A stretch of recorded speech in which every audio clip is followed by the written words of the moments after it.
Hello all, welcome to mom's kitchen from Anjani's wonder world. ఈ వీడియోలో చింత చిగురుతో పచ్చడి ఎలా చేయాలో చూద్దాము. దీనికోసం ముందుగా చింత చిగురుని బాగు చేయాలి.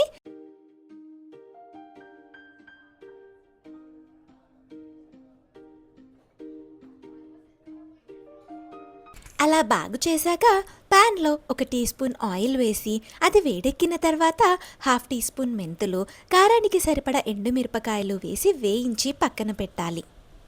అదే ప్యాన్లో మళ్ళీ 1 టేబుల్ స్పూన్ ఆయిల్ వేసి అది వేడెక్కిన తర్వాత ఇందాక బాగు చేసి పక్కన పెట్టిన చింత చిగురిని ఇందులో వేసి వేయించాలి. అయితే ఫిలిప్పైన్స్లో చింత చిగురు రసాన్ని మలేరియా జ్వరం తగ్గడానికి తాగిస్తారు. ఈజిప్ట్లో వేసవి పానీయంగా తాగుతారట. పచ్చి వాసన పోయేంత వరకు వేయించాక ఇందులో కొద్దిగా పసుపు వేసి కలపాలి. అవి చల్లారిన తర్వాత ముందుగా వేయించిన మెంతులు, ఎండుమిరపకాయలు, రుచికి సరిపడా కళ్ళుప్పు రోట్లో వేసి మెత్తగా దంచి ఒక చిన్న బెల్లం ముక్క, వెల్లుల్లిపాయలు వేసి దంచాలి. చింత చిగురులో ఉండే పులుపుని బ్యాలెన్స్ చేయడానికి బెల్లం వేయాలి. నెక్స్ట్ ఇప్పుడు ఇందాక వేయించిన చింత చిగురుని కూడా ఇందులో వేసి దంచాలి. ఇక్కడ చూస్తున్నారు కదా, ఈ కన్సిస్టెన్సీ వచ్చేంత వరకు దంచాలి.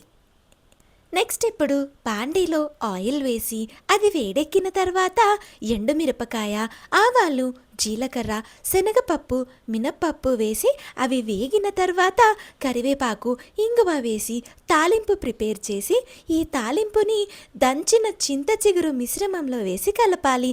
అంతే, చింత చిగురు పచ్చడి రెడీ. ఈ రెసిపీని మీరెప్పుడైనా ట్రై చేశారా? నాకు కామెంట్స్లో చెప్పండి. అన్నంలో ఈ చింత చిగురు పచ్చడి వేసుకొని ఆయిల్ వేసుకొని పచ్చుల్లిపాయతో తింటే చాలా బాగుంటుంది.